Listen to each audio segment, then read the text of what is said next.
Up next, celebrating Emancipation Day in Maryland. Stay tuned.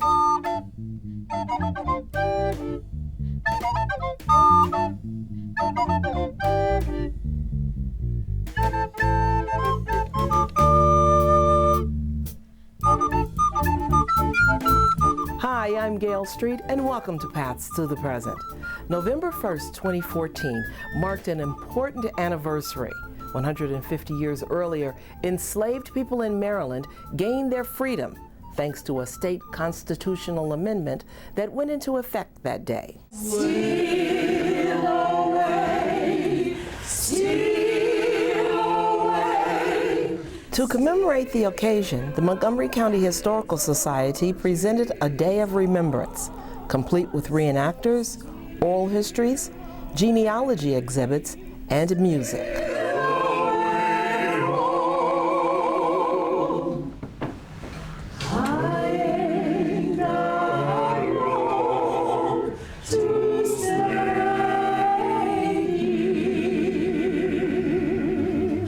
It's important to note that Lincoln's 1863 Emancipation Proclamation did not free slaves in Maryland. That's because only states that had seceded from the Union were required to comply. Maryland slave owners continued the practice. However, according to the event organizer, Irene, the political climate was beginning to change. It's not so clear that the South is going to be successful in its rebellion against the Union. It's not so clear that that slavery is going to continue to exist in the United States. So there is a change of political change in the Maryland legislature. There's a social change in what's going on in Maryland. And by 1864, Maryland voters, white males, vote to have a constitutional convention, which occurs between April and September of 1864. And then when that convention is put before the voters in October of 1864, just a few weeks ago, in Montgomery County, that constitution was overwhelmingly opposed. And that's true of the southern counties and on the eastern shore. In most of the rest of Maryland, though, the voters voted, not by a whole lot, but voted to ratify the new Constitution. And the only way that passed was because the votes of soldiers in the field, Union soldiers from Maryland in the field, were allowed to be counted in the vote. So it passed by a bare majority. When the new Constitution took effect, Maryland became the first state south of the Mason-Dixon line to free its slaves by popular vote. At the anniversary celebration, a reenactor playing Lincoln's assistant, John Nicolay, read the key constitutional clause. That hereafter, in this state, there shall be neither slavery nor involuntary servitude, except in punishment of crime, and all persons held to service of labor or as slaves are hereby declared free. From the Declaration of Rights, Maryland Constitution, November 1st, 1864. And the president shared his thoughts on the occasion. The scourge of slavery is no longer legal in the state of Maryland. They have secured ratification by vote, and now today ask a few words from me for the occasion. I will say I'm grateful exceedingly that the people of Maryland have by their vote ratified this Constitution. I congratulate you heartily. Maryland, our nation, the world, on this great event. Also marking the day were performances by the Washington Revels Jubilee Voices. Oh, Mary, don't you weep, don't you moan. A musical group committed to the preservation of African American history and traditions through songs and reenactments. Oh, Mary, don't you weep. Oh, Mary, don't you weep, don't you moan. Oh, Mary, don't you weep, don't you moan. Pharaoh's army got drowned. Oh, Mary, don't you weep. One of these mornings, bright and clear, gonna spread my wings and clear. Pharaoh's army got drowned. Oh, Mary, don't you weep. Oh, Mary, don't you weep.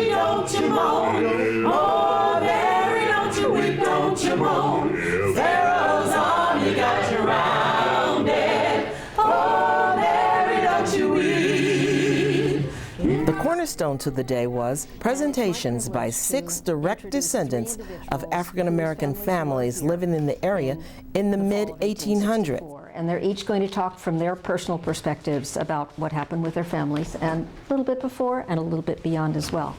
Warren Crutchfield felt especially moved to be addressing this crowd. I am, along with my sister, Elaine, are direct descendants of the slave family here in Rockville of the Bell Dawson House. When Eileen and I walked this area and setting up for this historical event, and we were talking about where we're going to put the tent, and I was listening, but I wasn't listening, because my mind went back to my ancestors, and I looked at the way the lawn was manicured. I looked at the boxwoods and how they were trimmed. I looked at the bricks coming towards this mansion, and I felt the presence of my ancestors because they were here. And now the 5th generation of those slaves is now sitting in this mansion talking about them and how they started. Paul purchased the eventual 40-acre farm. Diane Young is the great-great-niece of 6 siblings who attempted to escape from slavery aboard the schooner Pearl. When the ship was discovered, her relatives were taught a lesson. The topic of conversation in the homes of the masters of the fugitives was the belief that these fugitives had been, and I quote, slaves in name only, for they had been treated very well. Hence, it was generally agreed that they were a bad lot and deserving of being sent to the southern slave market and made to realize the full, real horrors and worst conditions of slavery. John Kelly married into a family whose ancestors were enslaved during this time. The Taylors came to Durwood with the Muncaster and Magruder families. The Snowdens worked in the households in the Brighton area. And the Newmans came to Sandy Spring at the behest of a Quaker. Benjamin Hollowell and a group of Quakers had been trying to get some of the persons who were slaves to come to Maryland, and the understanding was that if they came to Maryland, as long as they behaved themselves, they would be considered free. So in 1862, Albert Newman, who had married a person from the Silasburg plantation, came to Brookfield and traveled to the east toward Brighton to the Holland plantation, and that's where they stayed until after the Emancipation. His first wife, Suzanne Johnson's great-great-uncle, Philip Johnson, was interviewed as a part of the Slave Narratives, a 1930s federal writers project. he was a slave on the White Plantation, which is now Annington, if anybody knows about Annington, out near White's Ferry. And Gwen and I went exploring one day, and I'll explain who Gwen is in a minute too. Went exploring in Annington and found that that's where Philip Johnson was a former slave. Annington looks like this today. And the slave quarter here was a slave quarter back then, and we assumed that maybe he lived there. Some of the slaves, I understand, lived in the upper part of the original house. So we were able to go inside and got lots of pictures. This was the back stairway where the slaves came up and down when they had to serve the whites. There was a picture of Stephen White. So his slave owner, he said it was a very nice person, and he liked the missus, he called it, but he didn't like the overseer. And he had something for him, he said, when he got to be free. Sharon Duffin spoke of the effects emancipation had on her newly freed ancestors. The immediate impact of emancipation beyond freedom itself was in having families unified, reunited, and the legalization of marriages. The other thing that was very important to them was education, because that was going to be what helped them make freedom real. It protect them from being cheated and so on and so forth. So 20 Rockville men joined together and signed a petition to the Freedmen's Bureau to establish a school.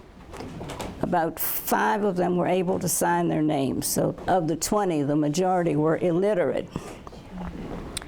Reuben is among those 20 names. The next important thing was the acquisition of land. Some folks stayed on, especially in the outer part of the county, stayed on as tenant farmers, and later had gathered enough money to buy part of that land from their former owners. That was the beginnings of several of the kinship communities you see scattered around the county, this town and that town, Prather Town, Stewart Town, and so forth, from purchasing large tracts of land. Irene Snowden Curry grew up in Rockville. Her father established the Snowden Funeral Home on Washington Street. She recalls her grandmother trying to tell her about her family's history. Believe it or not, when I was a child, my grandmother talked about her cousins, and she would give me the lineage, but I didn't write anything down, and I didn't think it was interesting. She told me about my cousins her relatives who were in Canada and went through the Underground Railroad from here to Canada. I said, that's fine, I'll never meet them. But how wrong I was.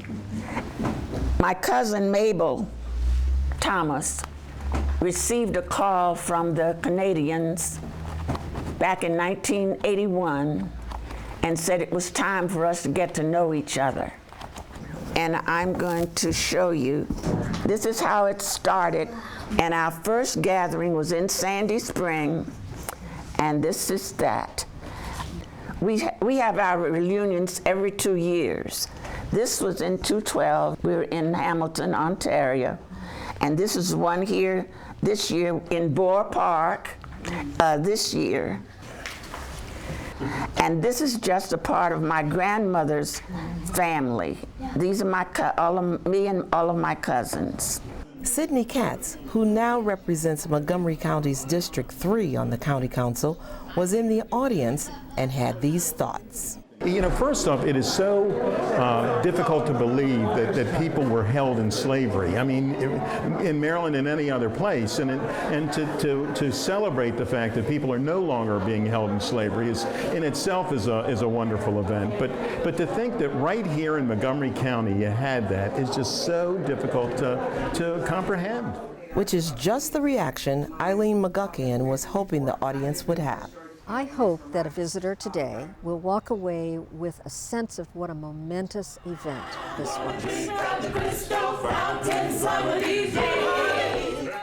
How joyous they were that slavery was over, but how frightening that must have been.